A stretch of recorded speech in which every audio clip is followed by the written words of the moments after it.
আমার মান, আমার সম্মান, আমার সময়, আমার জান, আমার মাল, আমার সম্পদ, আমার যৌবন, আমার বার্ধক্য, আমার কৈশোর, আমার সব কিছু শুধুমাত্র আপনার ছেলে সন্তানকে দ্বীনি ইলম বিতরণের জন্য, তাদেরকে আলেম বানানোর জন্য আমরা শেষ করতেছি।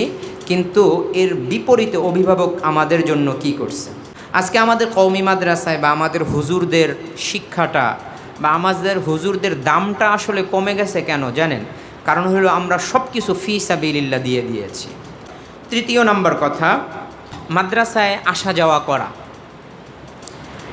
এখানে অনেকে আসছেন, আপনারা বক্তব্য দিয়েছেন, আপনারা কখনো এখানে আসেন নাই, আসতে পারেন নাই, এটা আপনাদের দোষ, অনেক বড় দোষ।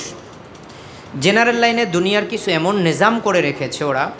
আপনি যে কিছু ইংলিশ মিডিয়াম যারা নাকি ব্রিটিশ কাউন্সিলের আন্ডারে যারা আছে, অথবা আমেরিকান কাউন্সিলের আন্ডারে যে সকল ইউনিভার্সিটি স্কুলগুলো আছে, সেখানে আপনি আপনার ছেলেকে ভর্তি করতে পারবেন না যে কোনো ক্যাটাগরিতে।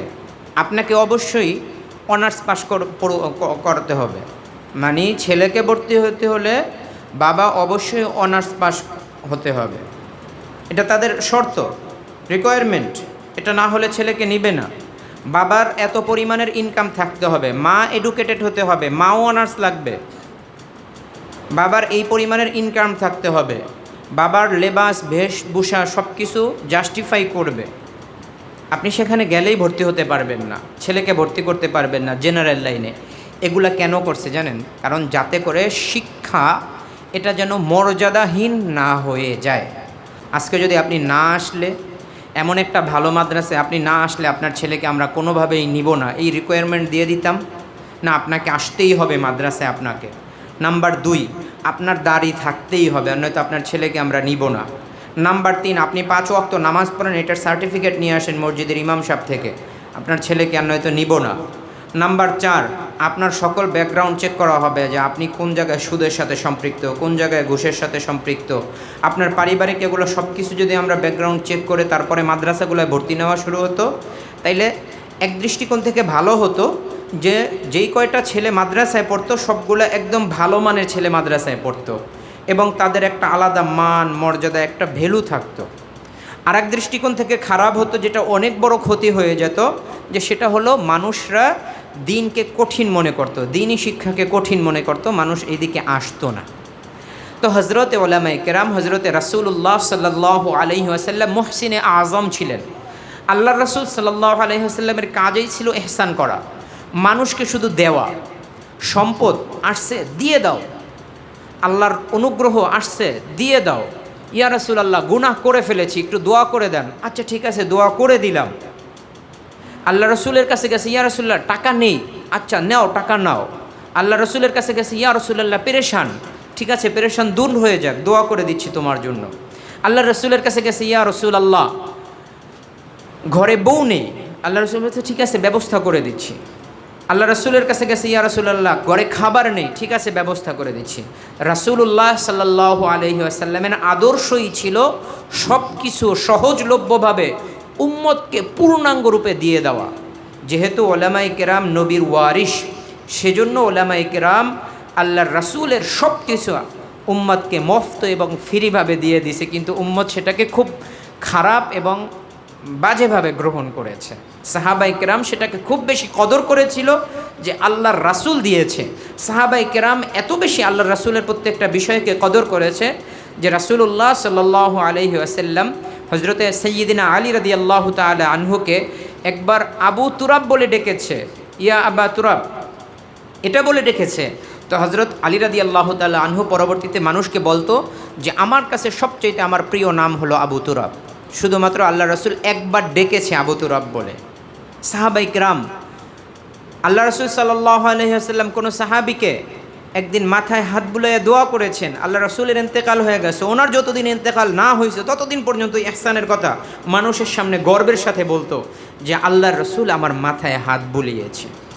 আজকে ওলামায়ে উম্মত, মাদারিস, আহলে মাদারিস, মাদ্রাসাগুলা, মাদ্রাসার আসাতেজায়ে কেরামরা, মসজিদের ইমাম সাহেবরা, মুয়াজ্জিনরা আপনাদেরকে দ্বীনি হাজারো মাসালা দিচ্ছে, আপনার সন্তানকে দ্বীনি লাইনে হাজারো কষ্ট ক্লেশ করে তারা দ্বীনি শিক্ষা দিচ্ছে, কিন্তু অভিভাবকরা সেটাকে ওইভাবে গ্রহণ করে নাই, মনে করতেছে যেটা ওলামায়ে কেরামের দায়িত্ব আর কর্তব্য। আপনার সন্তানকে আলেম বানানো আমার জন্য ফরজও না, ওয়াজিবও না। আপনার ছেলের উপরেও আলেম হওয়া ফরজও না, ওয়াজিবও না। এটা নাফিলা, জায়েদা, অতিরিক্ত একটা জিনিস। আমি আলেম হয়েছি, আমি দিনের মাসলা মাসাইল জানতে পারছি, আমি হালাল থেকে হালাল গ্রহণ করছি, হারাম থেকে বাঁচতে পারছি, দ্যাটস এনাফ ফর মি। এটা আমার জন্য যথেষ্ট। বাকি কথা হইল যে তারপরেও আমরা নিজের মানকে বুলণ্ঠিত করে, নিজের মানকে শেষ করে, সম্মানকে শেষ করে, আমি নিজের জন্য কখনো 2 টাকা মানুষের কাছে হাত পাতি না, কিন্তু আপনার সন্তানকে মানুষ করানোর জন্য আমরা মানুষের কাছে যাই, গিয়ে বলি যে ভাই আপনার কিছু টাকা পয়সা এই মাদ্রাসায় দেন, এখানে একটা মসজিদ নির্মাণ হবে, এখানে একটা মাদ্রাসা নির্মাণ হবে, ছাত্ররা পড়ালেখা করবে, এটা করবে সেটা করবে। আমার বলেন কি করছে? তাদেরকে আজকে আমি ডাকলাম, এখানে পর্যন্ত আসতে পারি না। কি হবে? এদেরকে ফাঁসি দেওয়া দরকার, গুলি করে মেরে ফেলা দরকার এমন অভিভাবকদের জন্য, যে যাদেরকে আমাদের জীবনের সব কিছু দিয়ে দিয়েছি। এখন আমি আমার ছেলের সাথে সময় কাটাতাম, আমার ফ্যামিলির সাথে সময় কাটাতাম। আপনাদের এখান থেকে অনেকের চাইতে আমরা অনেক ভালো মেধাবী আছি, বুঝ ব্যবস্থা অনেক ভালো আছে আমাদের। দুনিয়ার লাইনে গেলে আমাদের সাথে অনেকের এই দুনিয়ার লাইনের ব্যবস্থা করতেছে। আপনারাও দুনিয়ার লাইনে যারা আছেন আমাদের চাইতে 1000 গুণে আগানো। আমরা কেন এটার মধ্যে পড়ে রয়েছি? এজন্যই তো পড়ে আছি যে আল্লাহ রাসূল সাল্লাল্লাহু আলাইহি ওয়াসাল্লাম আমাদেরকে তার ওয়ারিশ বানিয়ে দিয়ে গেছেন। আমরাও আমাদের ভবিষ্যতে যোগ্য ওয়ারিশ বানাবো। কিন্তু যোগ্য ওয়ারিশ এক হাতে তালি বাজে না, এক হাতে কখনো তালি বাজে না। হুজুর এখানে মেহনত করবে, মাদ্রাসার বড় হুজুর মাদ্রাসার জন্য মেহনত করবে, বাবা মা মাদ্রাসায় আনাগোনা করবে, অভিভাবকরা মাদ্রাসায় আনাগোনা করবে, মাদ্রাসায় এসে নামাজ পড়বে, ছেলের সাথে 2 বেলা খাবার খেয়ে যাবে। ছেলে যেই ডাল খেয়ে মানুষ হচ্ছে সেই ডাল খেয়ে যাবে, যেই পচা খাবার খাচ্ছে, যেই নর্মাল খাবার খাচ্ছে সেই নর্মাল খাবার খেয়ে যাবে। তারপরে যায় অভিভাবকরা বুঝবে যে না, একজন আলেম হতে হলে কত ধরনের কষ্ট একজন মানুষ করে। তারপরে আল্লাহ পাক রব্বুল আলামিন দ্বীনি ইলম কিছু দান করে। তো এই জন্য মাদ্রাসায় আসা যাওয়া দরকার, মাদ্রাসায় আসা যাওয়া দরকার। আমরা দারুল উলুম দেওবন্দে দেখেছি অভিভাবকদের অভাব থাকে না। আরে শুধু দারুল উলুম দেওবন্দ দেখতেই আসে, শুধু দারুল উলুম দেওবন্দ একবার দেখে যাবে। আমরা জামিয়া রশিদিয়া ফেনীতে পড়েছি, আমরা সেখানে দেখেছি অভিভাবকরা এসে একবার দেখে যায় যে না, মাদ্রাসা দ্বীনি মাদারিস। বলে এই যে আগ্রহ থাকার কারণে আল্লাহ পাক রব্বুল আলামিন অভিভাবকের দ্বীনি হালতের মধ্যে পরিবর্তন করে। কোরআনের ইরশাদ করেন, ওমান ইউআযযিম শাআইরাল্লাহি ফাইন্নাহা মিন তাকওয়াল কুলুব।